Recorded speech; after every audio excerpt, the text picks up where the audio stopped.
for every beloved Superman, there's one who's hated by everyone, starting with Brandon Routh's Superman. On paper, it sounded like a respectful revival of Christopher Reeve's legacy, a spiritual sequel to the old classics. But what fans got was one of the coldest, creepiest, and most forgettable Supermen in cinematic history. Now, let's be honest. Brandon Routh looked like Superman. He had the square jaw, the blue suit, the iconic curl, all the surface-level things that made people say, yeah, he fits the role. But once the movie actually started, that's all it was. A look, a pose, a guy who floated on screen like a wax figure. Let's not pretend fans forgot this part. Superman disappears for 5 years without telling anyone. He comes back, finds out Lois Lane has moved on, and what does he do? He uses X-ray vision to spy on her family through the walls of their house. One of a fan said, Routh's Clark Kent was amazing. He nailed that part. Otherwise, the movie was too boring. And also, the fights were a natural disaster. And that's the truth. The action was lifeless. Bring it on! Superman lifts a giant rock into space. And that's it. No powerful villain, no intense battle.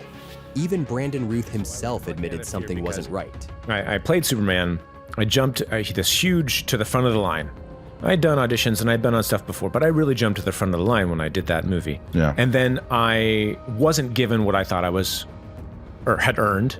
I wasn't getting offers. 13 years later, Routh finally got the redemption arc fans never expected. He suited up again, not as a clone of Reeve, but as a battle-worn Kingdom Come-inspired Superman, and he nailed it. But by then, the damage from 2006 was already done. While Routh's Superman was widely hated for feeling lifeless, our next Superman was the exact opposite. Christopher Reeve. Reeve didn't need insane CGI, a billion-dollar budget, or flashy fight choreography. All he needed was a smile, a suit, and a belief that goodness could still win.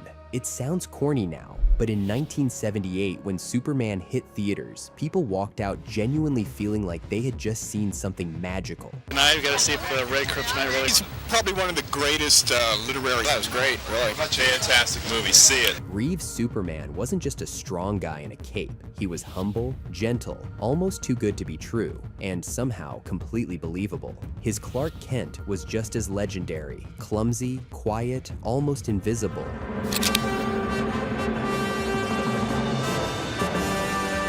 He made both Clark and Superman feel genuine. What makes Christopher Reeve even more beloved is what happened after the cape. When a horseback riding accident left him paralyzed in 1995, Reeve didn't disappear. He became an advocate, a fighter, a real-world symbol of resilience. The man who once played Superman became one in real life. One fan was like, people loved him so much. For me, he will always be Superman.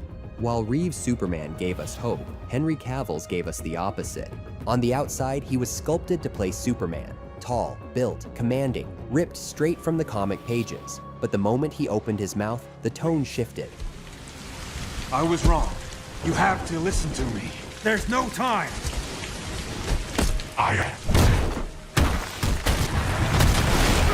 And so did the fan base. In Man of Steel, Cavill's Superman spends most of the movie confused, isolated, reluctant to even be a hero. He barely speaks. He rarely smiles. He constantly looks crushed by the weight of the world before he even saves it. And then came the moment that split the fan base in half. Superman kills General Zod. For a character known for always finding another way, it felt like DC completely misunderstood what made Superman Superman.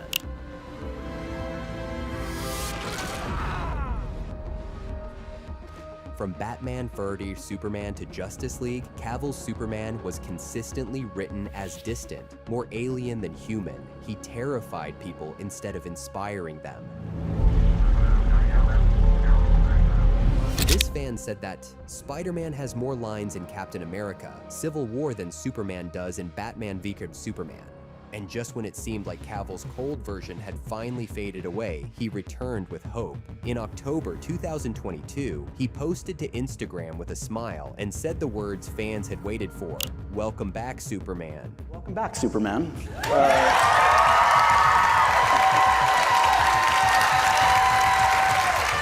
Talking about it again.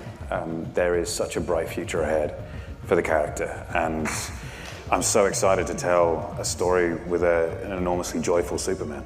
But weeks later, James Gunn and Peter Safran took over DC. Henry was gone again. No warning, no final movie, just another cold goodbye.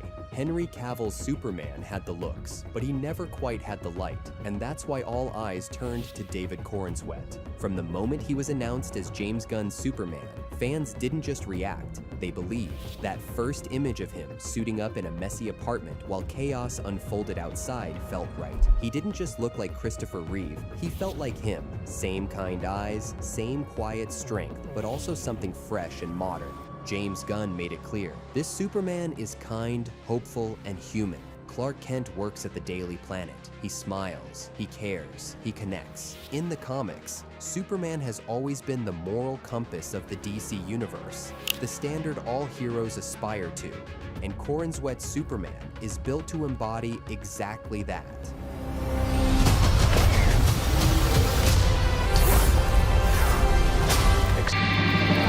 This one fan praised by saying, "Dude is like a mix between Christopher Reeve, Henry Cavill, and Tom Welling in the best possible way. Superman energy all the way."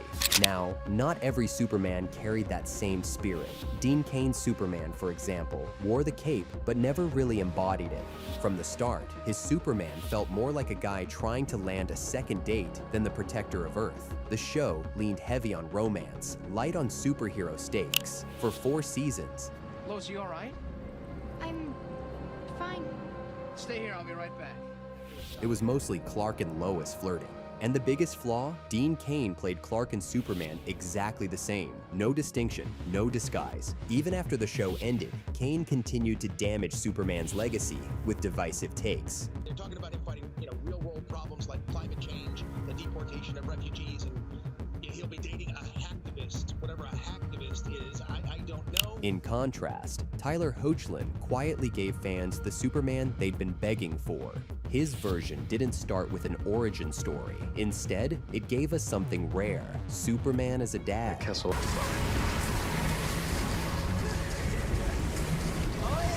Tyler's Superman was wise but never arrogant, powerful but never cold, and always thoughtful before throwing a punch. Some fan thought he is an underrated Superman. One fan said, "Tyler really did a great job as Superman and Clark Kent. Underrated for sure." Take this scene. Superman moves the fight away from civilians to minimize collateral damage. That's the kind of clarity fans expect from the character.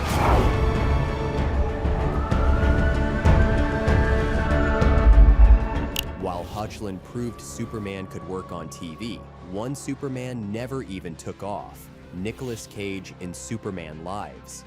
The leaked screen test showed Cage in a glowing plastic suit with long black hair, more rock star than Kryptonian. Combined with Tim Burton's alien weird concept, it just didn't work. Years later, The Flash brought Cage back through CGI, and it was even worse. This person says, "Be standing in an alternate dimension, if you will, and witnessing the destruction of the universe. I had no dialogue, convey with my eyes. I was on set for maybe 3 hours. When I went to the picture, it was me fighting a giant spider. I did not do that. It was CGI. How do you have Nick Cage in a Superman suit on set and decide to go with PS2 graphics? Insane. Finally, there's Tom Welling, the Superman who took the longest road to the Cape. Smallville wasn't about Superman saving the world. It was about Clark Kent figuring out who he was. 10 seasons of mistakes, heartbreak, family secrets, destiny, all before he ever flew. And when he finally did become Superman, it felt earned.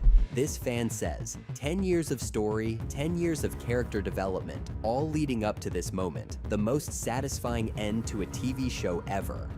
Years later, Welling returned in Crisis on Infinite Earths. Older, calmer, living on the Kent farm. In a twist, he'd given up his powers, choosing instead to be a husband, a father, a man. That's the thing about Superman. That's kryptonite. Which has no effect on me ever since I gave up my powers. Every actor, every version brings something different. Some gave us hope, some gave us heartbreak, some gave us nothing at all. But the search continues for the one Superman who can be both larger than life and deeply human.